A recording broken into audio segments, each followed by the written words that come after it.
మనుషుల చేతులతో సేవింపబడువాడు కాడు. అపోస్తల కార్యములు 17వ అధ్యాయము. అపోస్తలుల కార్యములు 17వ అధ్యాయము 25వ వచనము.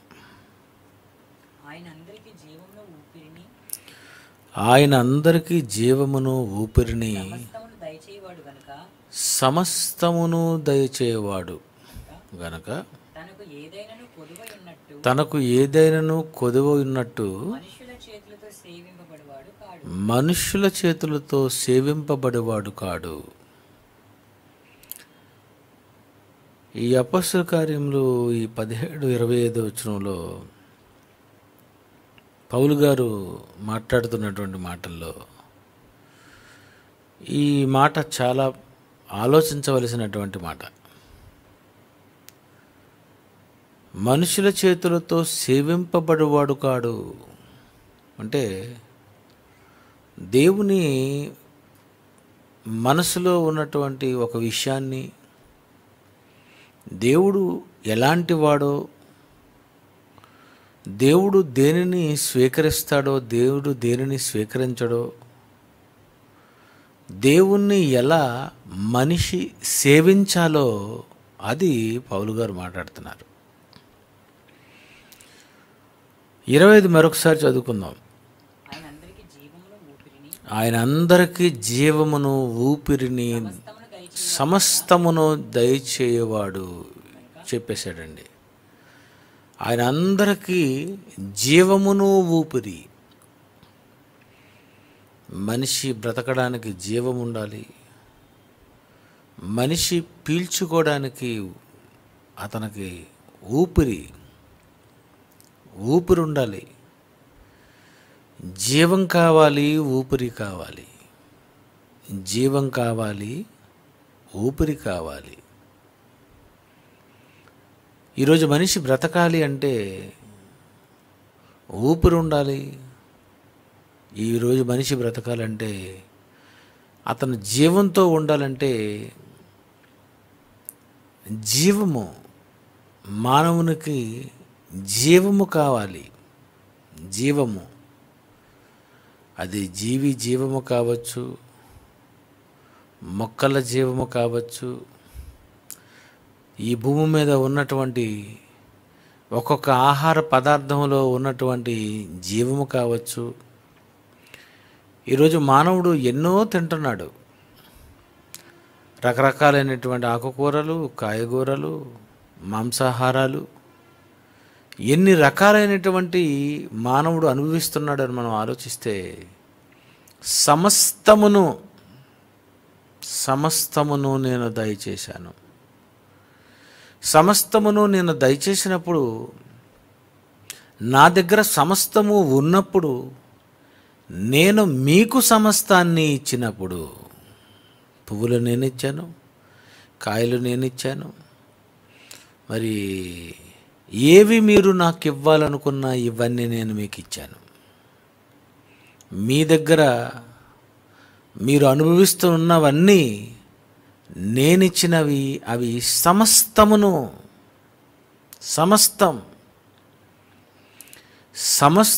నేను దయచేశాను మీకు. దేవుడు పలానాది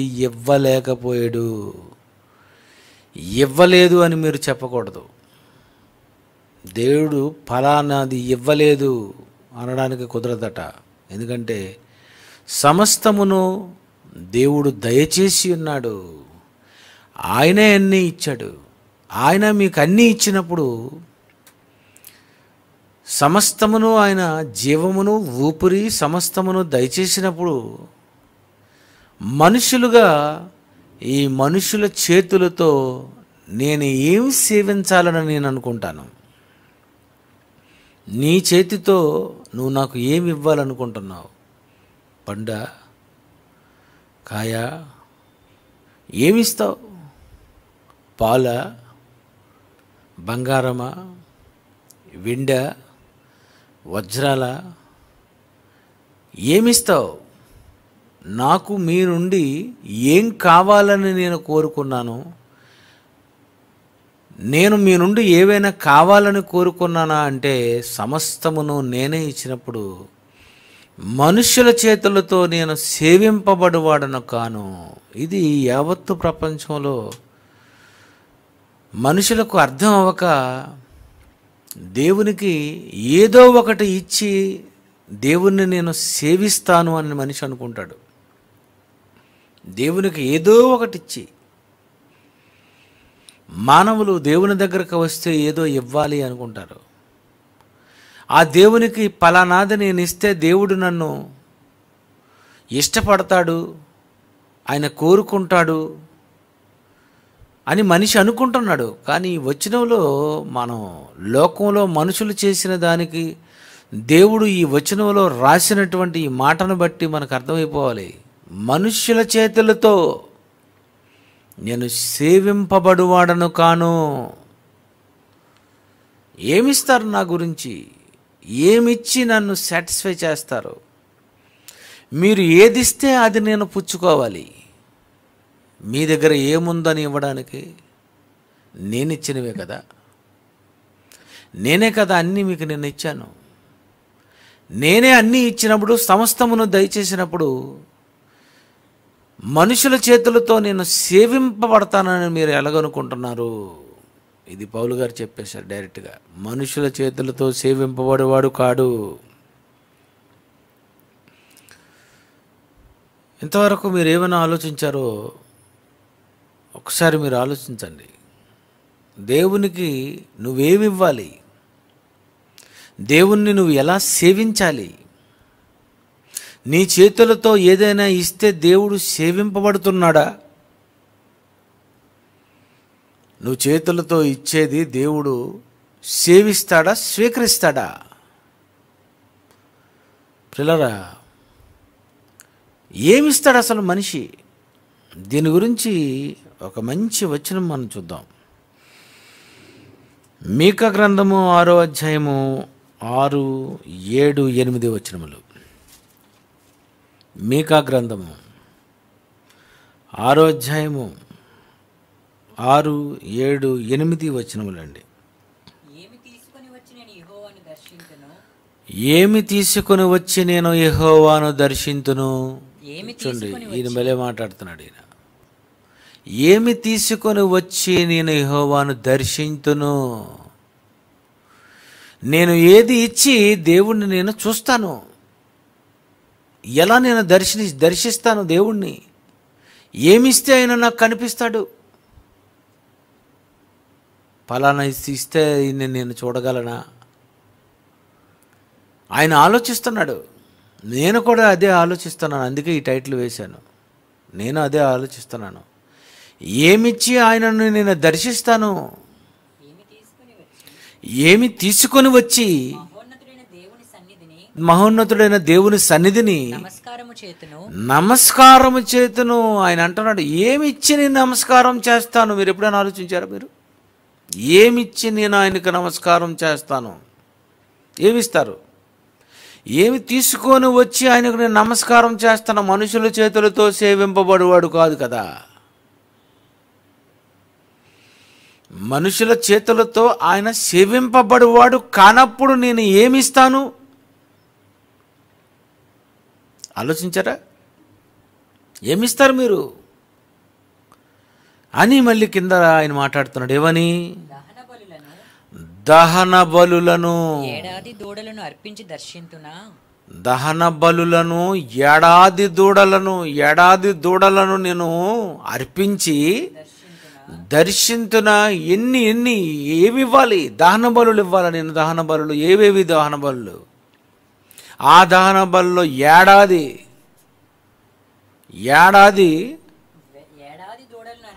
ఏడాది దూడలను నేను అర్పించి అతన్ని దర్శించిన. మనుషుల చేతులతో ఆయన సేవింపబడేవాడు కానప్పుడు నేను ఏడాది దూడలను, ఎన్ని దూడలను ఇస్తే ఆయనను నేను దర్శించవచ్చు? ఏడాది దూడలు. చూడండి, ఆయన ఇంకా ఎక్కువే మాట్లాడాడు. ఆయన మనం ఏమిస్తామంటే 10 రూపాయలండి. 10 రూపాయలు, 20 రూపాయలు, 30 రూపాయలు, 100 రూపాయలు, 500, చివరగా చందా ఎంతండి? చందాలో 500, 1000 ఎంత ఇస్తున్నారు? ఏడాది దూడ ఖరీదంత? ఏడాది దూడ ఖరీదంత 1000, 2000 ఉంటుందా? ఏడాది దూడలను అంటే ఎన్ని దూడలను ఎన్ని వేల రూపాయలు ఖర్చు పెట్టి ఇవన్నీ ఇస్తే నేను ఆయనను దర్శింతును మాట్లాడుతున్నాడు ఆయన. వేల కొలది పొట్టేళ్ళు దేవుణ్ణి దర్శించాలంటే వేల కొలది పొట్టేళ్ళు ఇవ్వాలా? 1, 2, 100, 1000 వేలాది పొట్టేళ్ళు. ఎన్ని పొట్టేళ్ళు ఇవ్వాలి? ఒకవేళ ఆయన తీసుకుంటానంటే, మనుషుల చేతులతో ఆయన సేవిస్తాను అంటే, నేను ఇచ్చేది ఆయన తీసుకుంటాడు అని ఒకవేళ అనుకుంటే, వేలాది పొట్టేళ్లను నేను ఇస్తే ఆయన స్వీకరిస్తాడా? చాలాసార్లు కట్టారు. ఏడాది దూడలనునా వేలాది పొట్టేళ్లనా నీవు చేసిన ఉపకారములకు నేనేమి చెల్లింతును? దేవుడికే కౌంటర్ వేశారు అట్నుండి తిప్పి. నీవు చేసిన ఉపకారములకు నేనేమి చెల్లిందును? నేనేమి ఇవ్వాలి? ఈయన అంటున్నాడు, వేలాది పొట్టేళ్ళు ఇచ్చి నేను దర్శించగలరా? నేను వేలాది పొట్టేళ్ళు. దేవుణ్ణి దర్శించడానికి ఎంత నేను ఇస్తే ఆయనను నేను దర్శించగలను? ఎంత ఇస్తే ఆయన నన్ను స్వీకరిస్తాడా?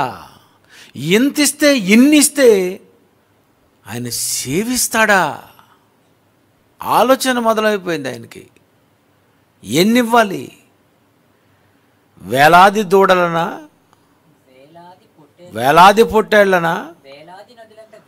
వేలాది నదులంత విస్తార తైలము.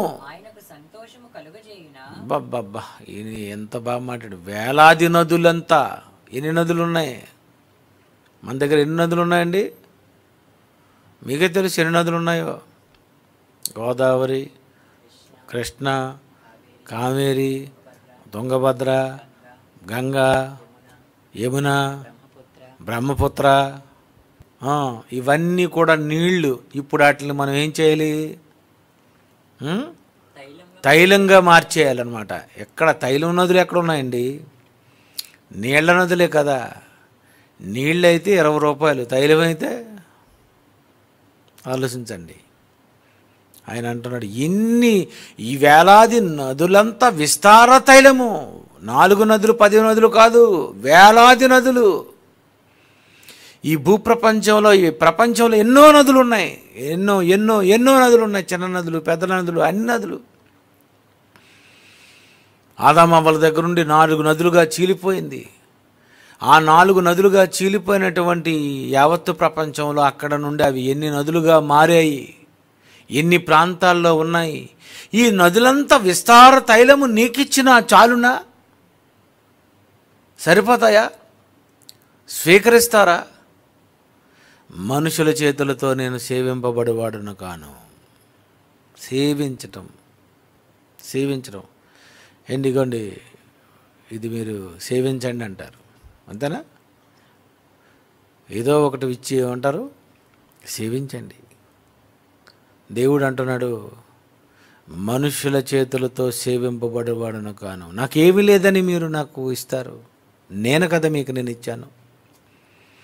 ఇవన్నీ నేనే కదా మీకు ఇచ్చాను. పిల్లరా, ఆయన అంటున్నాడు, ఎలా సేవించాలి? అయితే దేవుణ్ణి ఎలా సేవించాలి? మనుషుల చేతులతో సేవింపబడు కాకపోతే అయితే దేవుడు ఏమైనా సేవిస్తాడా? ఆయన ఏమైనా చెప్పాడా అని మనం ఆలోచిస్తే, కీర్తన గ్రంథము 102వ వచనం చూద్దామండి. కీర్తన గ్రంథము 102వ వచనం. సంతోషముతో యెహోవాను సేవించుడి. సంతోషముతో యెహోవాను సేవించండి. అయితే మీరు ఒక పని చేయండి. మనుష్యుల చేతులతో నేను సేవింపబడేవాడను కానగనక ఏమిచ్చి నన్ను మీరు సంతోషపరచగలరు? ఏమిస్తే నేను మీ దగ్గర తీసుకొని సేవించగలను? అసలు సేవించను అని చెప్తున్నానా నేను? చేతులతో మీరు ఇచ్చేది నేను సేవించనంటున్నానా? మీ చేతులతో ఇచ్చేది ఏమిస్తారు మీరు? విస్తార తైలం ఇస్తారా? బంగారం ఇస్తారా? పొట్టేళ్ళు ఇస్తారా? దూడలను ఇస్తారా? ఏమిస్తారు? నన్ను సేవించాలని మీరు అనుకుంటే సంతోషముతో యెహోవాను సేవించుడి, ఉత్సాహగానము చేయుచు ఆయన సన్నిధికి రండి. ఆయన సన్నిధికి రండి. రండి, మీరు ఆయన దగ్గర రండి. దేవుడు అంటున్నాడు, ఉత్సాహముతో సంతోషముతో నన్ను సేవించండి. సంతోషంతో, ఏడుపు మొక్కలు పెట్టకండి. ఏడుపు మొక్కలు అది పెట్టకండి. ఉత్సాహగానము, ఏడుపు పాటలు కూడా పాడకండి. సరే, నేను ఎప్పుడైనా ఏడుపు పాట చేయాలంటే నాకు ఎందుకో ఈ మాటలు గుర్తొచ్చి ఇంక మళ్ళీ ఆ ఏడుపు వైలన్లు వాయించడానికి, ఆ ఏడుపు రాగాలు కట్టాలంటే ఎందుకో నాకు ఫీల్ అనిపిస్తుంది. అంటే ఆయనకు కూడా ఈ టైపు నచ్చదేమో అనిపిస్తుంది. మీకు నచ్చుతాయి సాడ్ సాంగ్స్. ఆయన అంటున్నాడు ఉత్సాహగానం చేయండి. ఉత్సాహగానము చేయించు ఆయన సన్నిధికి రండి. సన్నిధికి రండి, నా దగ్గరకు రండి. ఏదో ఇచ్చేద్దాం అనుకుంటారేటి? ఏదో పంపించేద్దాం అనుకుంటారేటి? ఏదో మీరు ఇచ్చేస్తే తీసుకోవాలనుకుంటున్నారేటి? మీరు రండి, నా సన్నిధికి రండి. నా సన్నిధికి రండి. 4వ వచనం, కృతజ్ఞతార్పణము చెల్లించుచు ఆయన గుమ్మములలో ప్రవేశించుడి, కీర్తనలు పాడుచు ఆయన ఆవరణములలో పాడుచు రోడ్డు మీద నుండి పాడుకొని గుమ్మలోకి రావాలట. చూడండి, ఇక్కడికి వచ్చి పాడడం కాదు, అసలు ఎక్కడికి వచ్చే పాడము మనం కదండి. మనం ఎవ్వరం పాడమండి, నోరు అసలు మెదపు, గట్టిగా పాడరు. వేరే చర్చల్లో చూడండి, వాళ్ళ పాడుతుంటే బయటకు కూడా వినిపిస్తుంది. మీరు ఎందుకు పాడరు అలాగా? మీకు తెలియదు కనుక మీరు పాడరు అంతే. మీకు తెలియదు, మీకు అంతా తెలుసు అనుకుంటారు. మీకు తెలియదు. తెలిసినవాడు చేస్తాడు, తెలియనివాడు చేయడు, ఇంతే. మీకు తెలియదు. ఉత్సాహగానము చేయుచు ఆయన సన్నిధికి రండి. కృతజ్ఞతార్పణలు చెల్లించి ఆయన గుమ్మములో ప్రవేశించి కీర్తనలు పాడుచు రండి ఉత్సాహించి పాడుదము. అప్పుడే పుట్టింది ఈ పాట. ఉత్సాహగానము చేయించు మనం ప్రవేశించాలి. ఉత్సాహగానము, ఎక్కడ ఉత్సాహగానం? ఆటో దిగినప్పుడు పోనీ ఏమైనా ఉత్సాహగానంతో వస్తావా? అసలు మనిషి ముఖంలో చూడగానే టెన్షన్ మొదలైపోద్ది, లేట్ అయిపోయినేమో అని. ఎక్కడ ఉత్సాహం ఉంది? టెన్షన్ ఉంది. దేవుని దగ్గరకు వస్తున్నారు కదా, నా దగ్గరకు వస్తున్నారు కదా మీరు. మనుషుల చేతులతో నేను సేవింపబడుకు వాడను కానప్పుడు నా గురించి ఏ పాట పాడతావు? నా గురించి ఏం మాట మాట్లాడతావు? నా గురించి ఎలాంటి గీతము నువ్వు ఆలాపిస్తూ నువ్వు ఆవరణములోనికి వస్తావు? ఎలా వస్తావు లోనికి? చూసారా, ఏం చెయ్యమన్నాడో అది మానేసాం, ఏది వద్దన్నాడో అదే చేస్తాం. దేవుడికి ఏమిష్టం? దేవుడు బైబిల్లో ఏమి రాశాడు? దేవుడు ఏమని చెప్తున్నాడు? మనుష్యుల చేతులతో నేను సేవింపబడువాడను కాను. మీరేదో ఇచ్చేస్తే నేను తీసుకుంటానని మీరు అనుకుంటున్నారు. నేను అలా సేవించను. నా దగ్గరకు రావాలి, నన్ను మీరు సేవించాలి, ఉత్సాహగానముతో మీరు సేవించాలి నన్ను. నా గురించి మీరు ఏం మాట్లాడతారు, నా గురించి ఏం మీరు పాడతారు, అదే కదండి. ఇది మర్చిపోయారు. నేను కొంతకాలం ఎందుకులే పాటలు రాయడం చాలు అని అనుకునేవాడిని. కానీ మనం ఈ భూమి మీద పుట్టకముందు దేవుడు కోటాను కోట్ల దేవదూతలు గాన ప్రతిగానాలు చేస్తుంటే ఆయన వింటున్నాడు కదా.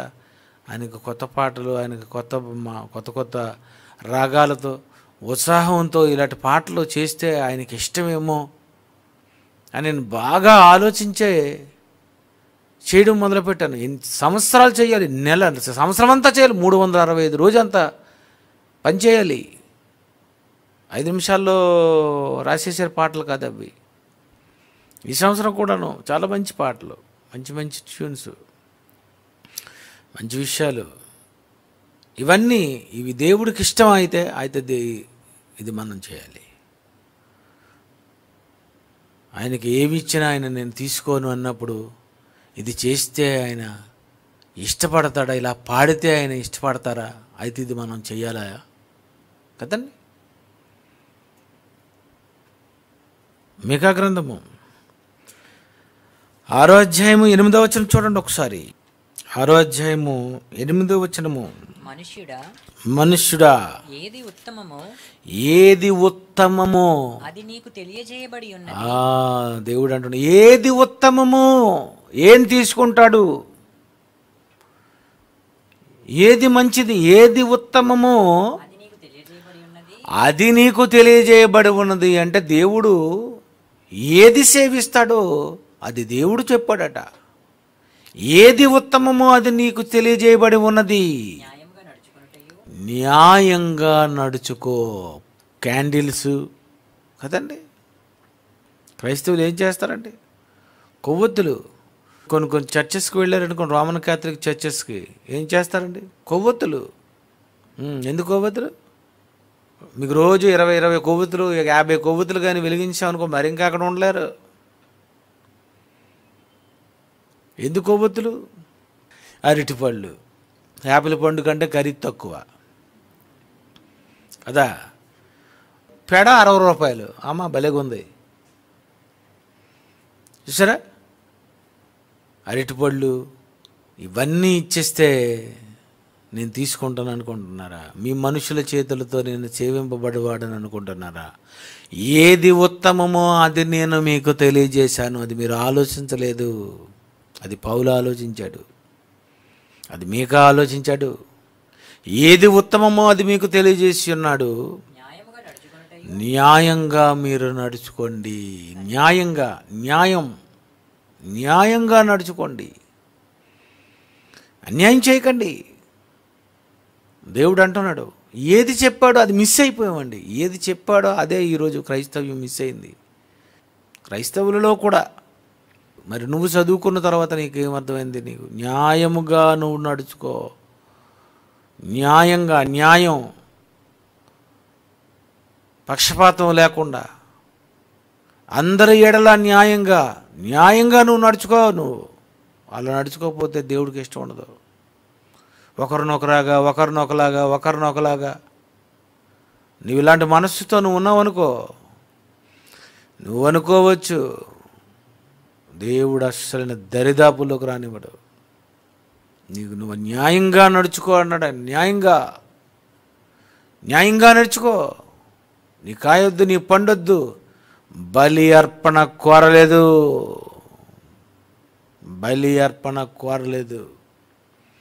పొట్టేళ్ళు ఇవన్నీ నేను కోరలేదు.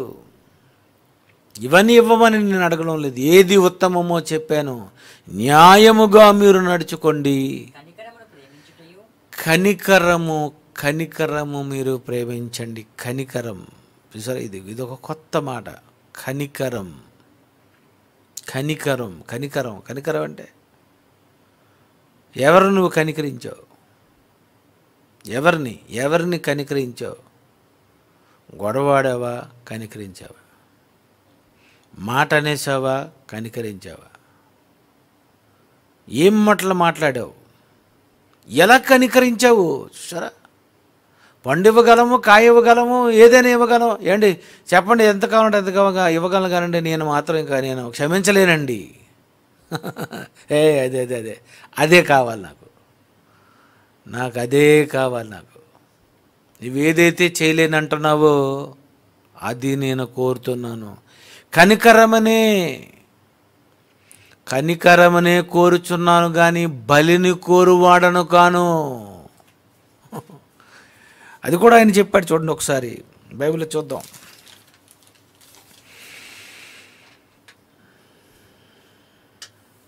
మత్తయి సువార్త 9వ అధ్యాయము 33వ వచనం. మత్తయి సువార్త 12:7 చూడండి ముందు. మత్తయి 12:7. కనికరమునే కోరుచున్నాను గాని బలిని నేను కోరను. హత్య, నరహత్య, చంపడం. మేకపిల్లని చంపేసి ఇచ్చేయాలనుకుంటున్నారా? గొర్రె పిల్ల చంపేసి ఇచ్చేయాలనుకుంటున్నారా? ఏదో ఒక దూడలను ఇచ్చేద్దాం అనుకుంటున్నారా? పొట్టేళ్ళని ఇచ్చేద్దాం అనుకుంటున్నారా మీరు? బలిని నేను కోరను. కనికరమునే నేను కోరుచున్నాను. కనికరమునే కోరుచున్నాను కానీ బలిని కోరను అన్న వాక్య భావం ఏమిటో అదే ఉంది కింద. అను వాక్య భావము మీకు తెలుసుంటే నిర్దోషులని దోషులని తీర్పు తీర్చకపోదురు. నిర్దోషులను దోషులను ఎందుకు తీర్పు తీరుస్తాయే? కనికరం చూపించలేదు ఎందుకు? ఒక క్రైస్తవుడు జడ్జిమెంట్ స్థానంలో ఉన్నాడు అంటే ఒక జడ్జిగా పక్క కనికరం ఇవ్వాలంటే కనికరం తీర్పు ఇవ్వాలి. ఆ తీర్పు నువ్వు ఇవ్వలేనప్పుడు న్యాయమూర్తిగా నువ్వు ఆ పోస్ట్ నువ్వు చేయకు, ఆ సీట్లో నువ్వు కూర్చోకు. ఎందుకంటే కనికరమనే నేను కోరుతున్నాను. నువ్వు కనికరం చూపించగలవా? నువ్వు ఆ జడ్జిమెంట్ నువ్వు ఇవ్వగలవా? కష్టం కదండి. పువ్వు ఇవ్వగలను, కాయ ఇవ్వగలను, అరటిపళ్ళు గేలు ఇవ్వగలను, కమలాపళ్ళు బస్తాలతో తేగలను, ఏవైనా ఇవ్వగలను దేవుడికి.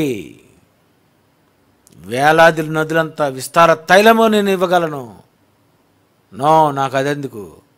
కనికరము నాకు కావాలి. నీలో కనికరం చూడాలి. ఇది కనికరమనే కోరుచున్నాను. కనికరము. మరొక వచనం చూద్దామండి. మత్తయి సువార్త 9వ అధ్యాయం 36.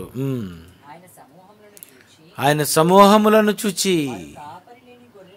వారు కాపరులేని గొర్రెల వలె విసిగి చెదరి ఉన్నందున వాని మీద కనికరపడి యేసుప్రభు వారు చూడండి, దేవుడు కనికరమే కోరుతున్నాడని యేసుప్రభు వారు కనికరపడుతున్నారు. కనికరము గలవారు ధన్యులు, వారు కనికరము పొందుదురు. నీకు కనికరము లేదనుకో, ఇక నీకు కనికరము తీర్పు ఇవ్వడు దేవుడు. ధనవంతుడు అదే అంటున్నాడు, నా యందు కనికరపడి. అయిపోయింది జడ్జిమెంట్. దాటిపోయావు నువ్వు. పాతాళంలో కనికరం చూపించమంటున్నావా? భూమి మీద నువ్వు ఎవరిని కనికరించావు? చూసారండి, కనికరించకపోతే నరకమేనా? నువ్వు కనికరించకపోతే దేవుడు నిన్ను స్వీకరించడా? దేవుణ్ణి ఎలాగూ సేవించాలా? యెహోవాను సేవించుడి. ఏది ఉత్తమమో, ఏది నేను కావాలనుకున్నానో మీరు అలా ఉండి అలా చేసి నన్ను సేవించుడి. గుమ్మములలోనికి రండి, యెహోవా మందిరములోనికి రండి. ఏది ఆదివారం ఉదయం వచ్చారు, మధ్యాహ్నం మన సాయంత్రం రాలేదు. ఎందుకు సాయంత్రం రాలేదు? ఇంట్లో లైవ్ చూడాలనుకుంటున్నావా? అంటే గుమ్మలోకి రాకుండా ఇక్కడ ఎవరు పాటలు పాడతారు? ఇక్కడ ఉత్సాహ గానాలు ఎవరు పాడతారు? ఈ జీతం చెప్పమంటారా? సౌండ్ బాక్సులు వచ్చి, యాంప్లిఫైర్స్ వచ్చి ఇవన్నీ ఉన్నాయి కనుక మీరందరూ పెదాలని అని అంటున్నారు. అదే యాంప్లిఫైర్ లేని కాలాలు అవి. అప్పుడు టేప్ రికార్డరు, యాంప్లిఫైరు, కంప్యూటరు, పెద్ద పెద్ద స్పీకర్స్ ఇలాంటివి ఏమి లేవు. ఏం చేయాలి మీరు? పాడాలి, గట్టిగా పాడాలి. ఎందుకంటే సౌండ్ లేదు. సౌండ్ పెట్టండి అన్నాక సౌండ్ లేదు. ఎవరు? నువ్వే సౌండ్ పెట్టుకోవాలి.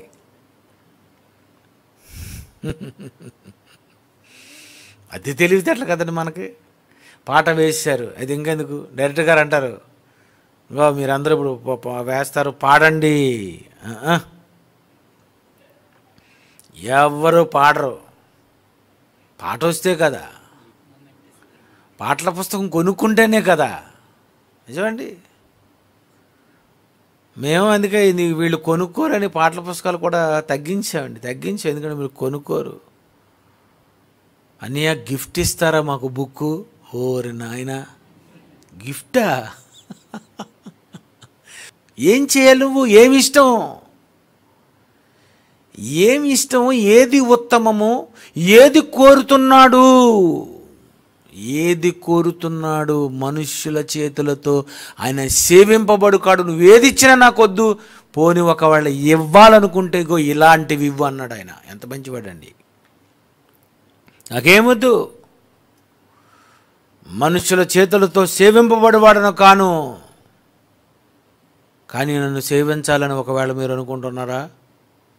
అయితే కనికరము నేను కోరుతున్నాను. కనికరము. యేసుప్రభువారట వారి మీద కనికరపడ్డారట. ఎందుకు కనికరపడ్డారు? కాపరి లేని గొర్రెల వలె ఉన్నారు. కాపరి లేని గొర్రెలు ఎవరు? కాపరి లేని గొర్రెలు ఎవరు?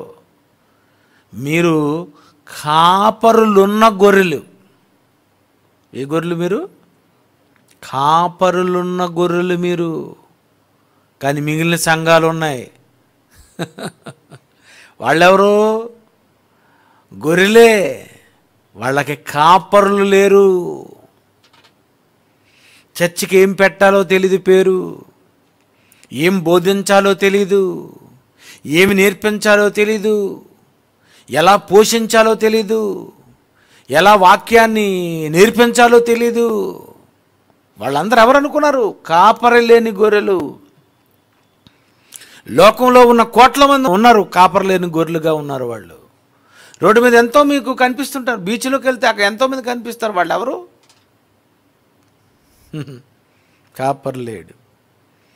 కాపరి లేని గొర్రెలు. అవన్నీ కాపరి లేని గొర్రెలే. కాపరి లేని సంఘాలకు వెళ్ళిపోతున్నారు ఈ గొర్రెలు. ఇవి గొర్రెలు కనుక వెళ్తాయి. మరి కాపరి లేని సంఘాలకు వెళ్ళిపోతున్నాయి. ఎందుకు రారు? అంటే ఉదయం చందా వేసేద్దామనా? నీ చేతులతో సేవింపబడేవాడు కాడు. ఆదివారం ఉదయం నువ్వు ఇచ్చినటువంటి కానుకతో దేవుడు సెటిల్ అయిపోయాడు, సాయంత్రం రాకపోయినా పర్వాలేదు అనుకుంటున్నావు కదా నువ్వు. అందుకే నువ్వు రాలేదు. అందుకే నువ్వు రాలేదు. యెహోవాను సేవించాలి. గుమ్మంలోకి వచ్చి సేవించండి. రండి, లోనికి రండి, మందిరంలోకి రండి. మందిరంలోనికి వచ్చి కూర్చోండి. ఒక గంట కూర్చుంటారు, 2 గంటలు కూర్చుంటారు, 3 గంటలు కూర్చుంటారు, అంతే కదా. ఒక సినిమా హాల్లో సినిమా టైం ఎంత? 2 గంటల నుండి 5 గంటల వరకు ఆట, 3 hours. కొంతమంది morning show, matinee, first show, second show కూడా చూసిన వాళ్ళు ఉన్నారు, టైం కవర్ అయిపోవడానికి.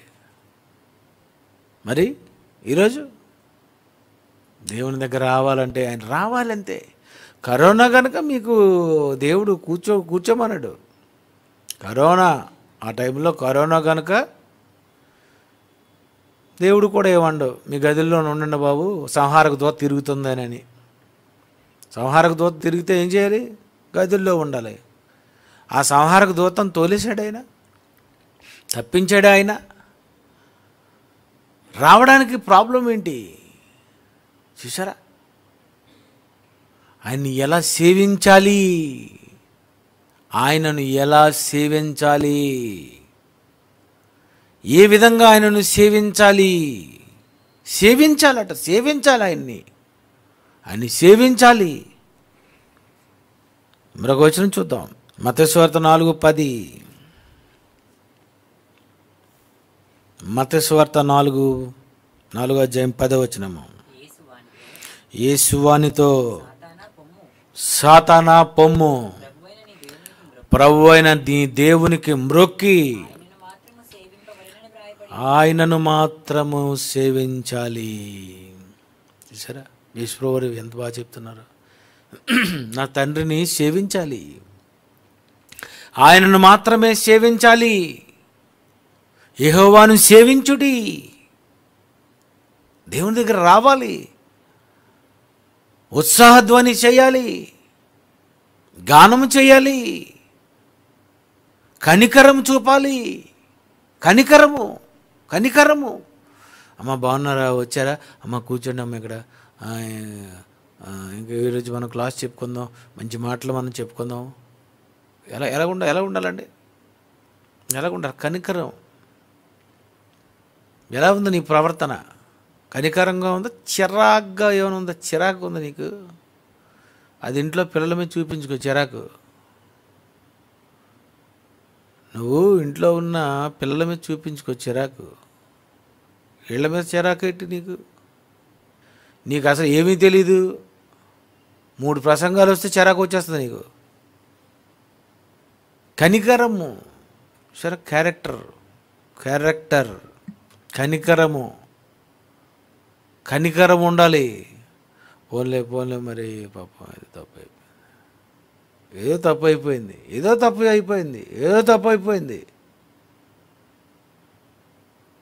మొదటిసారి కనుక క్షమించాను, రెండోసారి ఇక నేను క్షమించనని సినిమా డైలాగులు కొట్టావు అనుకో. బైబిల్లో ఉన్నదండి. బైబిల్లో దేవుడికి ఏమి ఇష్టం, నేను అదే వెతుకుతా. ఆయనకి ఏమి ఇష్టం అది మనం చేయాలి. ముందు ఆయనకి ఏమి ఇష్టం తెలుసుకోవాలి కదా, తెలుసుకున్న తర్వాత చేద్దాం. ముందు ఏమి ఇష్టం అన్నది కూడా నువ్వు తెలుసుకోకుండా, ఆయన మనుష్యుల చేతులతో సేవింపబడేవాడు కాడు. పౌలు గారు చెప్పారు, లోకా గారు రాశారు. పౌలు గారు అంటున్నారు, మనుష్యుల చేతులతో సేవింపబడేవాడు కాడు. కనుక ఆయనకి ఏమి ఇవ్వాలి, ఏం చేయాలి? హోషేయ 6వ అధ్యాయము 6వ వచనంలో దేవుడు అంటున్నాడు డైరెక్ట్గా.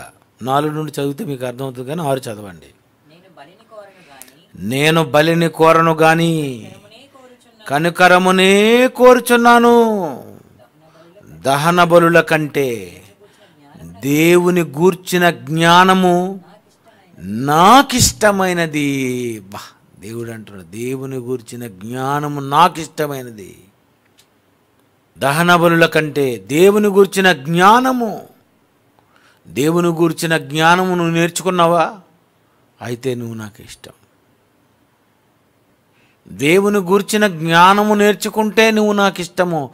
లోక జ్ఞానం నేర్చుకుంటే నువ్వు నాకు ఇష్టం లేదు. ఏమి నేర్పించాలి పిల్లలకి? నువ్వేం నేర్చుకోవాలి? దేవుడు అంటున్నాడు, కనికరము నేను బలిని కోరను. శిక్షించాలి, దండించాలి, చంపేయాలి, ఇది నేను కోరను. ఇదే కదండి ఉగ్రవాదులు, అదే వాళ్ళు కోరుకుంటున్నారు. ఓ మనిషిని చంపాలి, అదే వాళ్ళు కోరుకున్నారు.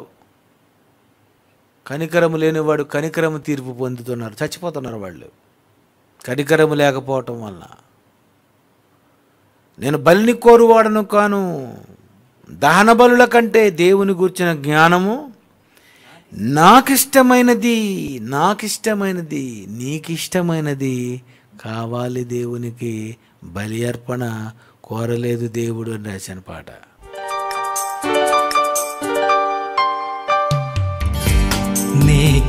నీకిష్టమైనది కావాలి దేవునికి. బలి అర్పణ కోరలేదు దేవుడు, బలి అర్పణ కోరలేదు దేవుడు. ప్రభు మనసు తెలుసుకో, వాక్యాన్ని చదువుకో, నీకిష్టమైనది కావాలి దేవునికి. బలి అర్పణ కోరలేదు దేవుడు.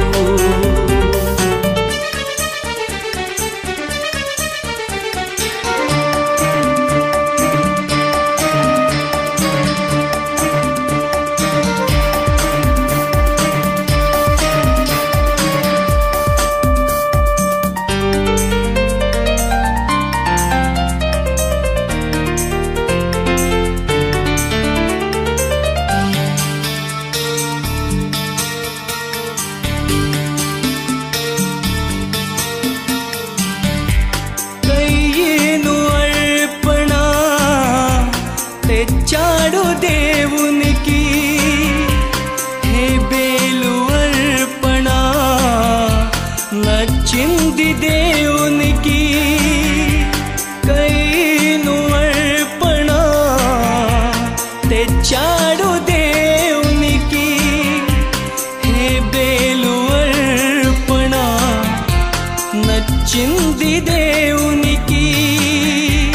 అర్పించు వాటి కంటే అర్పించు మనిషి ముఖ్యం, అర్పించు వాటి కంటే అర్పించు మనసు ముఖ్యం. నచ్చాలి మొదట నీవే, కావాలి మొదట నీవే, నీకిష్టమైనది.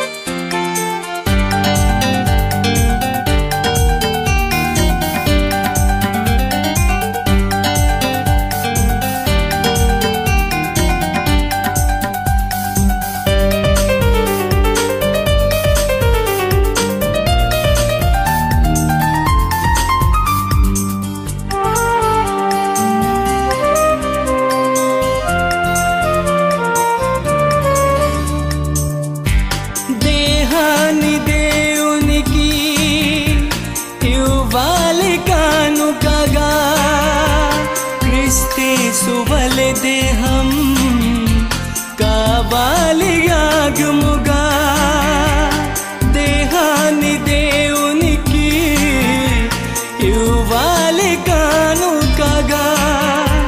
క్రీస్తువలె దేహం కావాలి యాగముగా. నీ ధనము ధాన్యము కంటే ఒక పాపి మార్పు ముఖ్యం. నీ ధనము ధాన్యము కంటే ఒక పాపి మార్పు ముఖ్యం. ప్రకటించు క్రీస్తు కొరకే, మరణించు పాపి కొరకే. నీకిష్టమైనది కావాలి దేవునికి. బలి అర్పణ కోరలేదు దేవుడు, బలి అర్పణ కోరలేదు దేవుడు. ప్రభు మనసు తెలుసుకో, వాక్యాన్ని చదువుకో, నీకిష్టమైనది కావాలి దేవునికి. బలి అర్పణ కోరలేదు దేవుడు.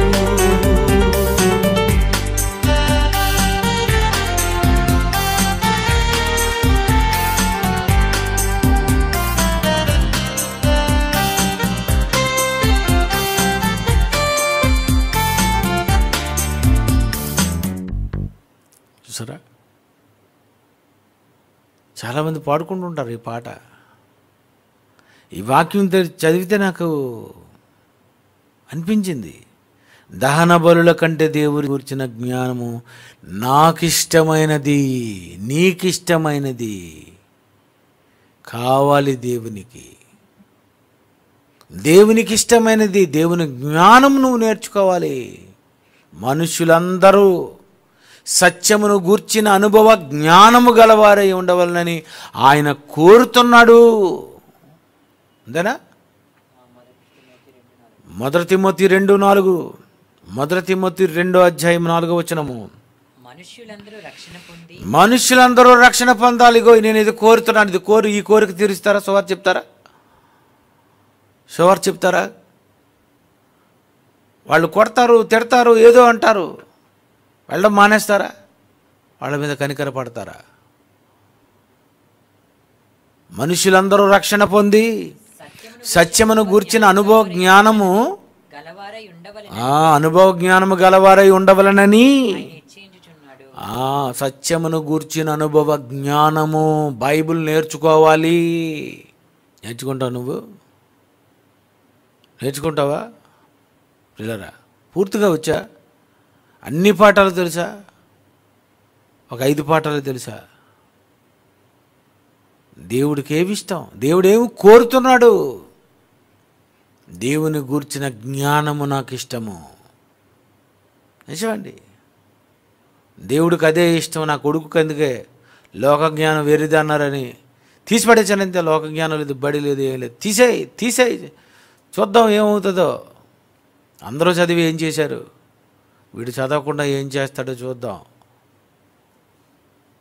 అని వేరేది అన్నాడు. మనం సైడ్ నుండి ఉత్తిని అని అన్నాం అనుకోండి, ఎలా ఉంటుందండి? కోపం వచ్చిందా? ఏది కోరుతున్నాడు ఆయన? ఏమి కోరాడు? నువ్వేం చేశావు? దేనితో ఆయన సేవించడన్నాడు? ఎలా సేవించాలని అన్నాడు? దేనితో సేవించడు? మనుషుల చేతులతో సేవింపబడేవాడు కాడు. ఏదో ఇచ్చేస్తే పర్లేదు అనుకుంటున్నారా? No no no no. ఇలాగైతేనే నేను కోరుకుంటాను. అంతే కదండి. యేసుప్రభు వారు కూడా ఏమంటారు? హెబ్రీ పత్రిక 10, బలి అర్పణ నీవు కోరలేదు కానీ, 5వ వచనం, ఆయన ఈ లోకమందు ప్రవేశించినప్పుడు ఇలాగు చెప్తున్నాడు, బలి అర్పణ నీవు కోరలేదు గాని నాకొక శరీరము అమర్చితివి, నీ ఇష్టము నెరవేర్చుటకు ఇదిగో నేను వచ్చి ఉన్నాను. నీ ఇష్టం నెరవేర్చుటకు ఇదిగో నేను వచ్చాను. నీ కోరిక తీర్చడానికి ఇదిగో నేను వచ్చాను. నువ్వేది కోరువాడువు? కనికరము కోరుతున్నావా? అయితే నేను కనికరము ప్రాక్టీస్ చేస్తాను. నీకేమి ఇష్టమో అది నేను నేర్చుకుంటాను. నీకేది ఇష్టమో అది నేను రాస్తాను, చేస్తాను, చెబుతాను, ప్రవర్తిస్తాను, నడుచుకుంటాను కదండి. ఎవరైనా ఫోన్ చేశారనుకోండి, గేర సమాధానం ఇస్తారు అప్పుడప్పుడు ఫోన్లో దగ్గర ఉన్నోళ్ళు, తెలుసా? మరి ఎలా ఉంటుందంటే అవతలోడు దెబ్బతో ఇక జీవితం నెంబర్ కూడా మర్చిపోతారనమాట, తెలుసా? వాళ్ళు మాకు పంపిస్తారు, ఏమండి ఇగో వీళ్ళు ఇలా మాట్లాడారండి, వాయిస్ మెసేజ్ తిరిగి మాకే పెట్టేస్తుంటారు. తప్పు కదండి. రిసీవింగ్ ఎలా ఉండాలి?